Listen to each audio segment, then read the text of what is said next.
Sebastian River in St. Augustine. But the people who already live in that area say that property keeps their neighborhood from flooding even more than it already does.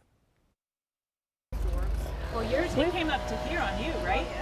Neighbors in the Ravenswood area off Masters Drive in St. Augustine know their neighborhood floods.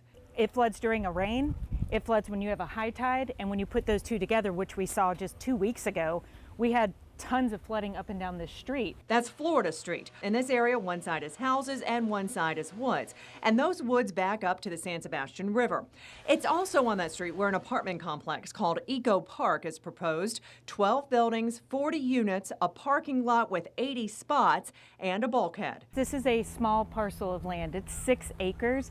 Only 3 acres are buildable. And neighbors say that property with all its trees is needed to keep the area from flooding even more. The water has to go somewhere, right? We've had these big storms where it literally backs up. Instead of going into the river, it's flooding back up the street. So any kind of building or development is just going to push that water further into the street. The density is absolutely inappropriate for the neighborhood. The developer has met with neighbors. The project's environmental consultant tells First Coast News the plan is to construct the buildings on piers or off the ground and not on slabs on the ground. He said when water flows into the property, it will flow under the buildings and not interfere with natural drainage patterns. And according to city documents, city staff wants more information from the developer about different things, including how water runoff and drainage would be managed. The property is zoned for multifamily units like apartments.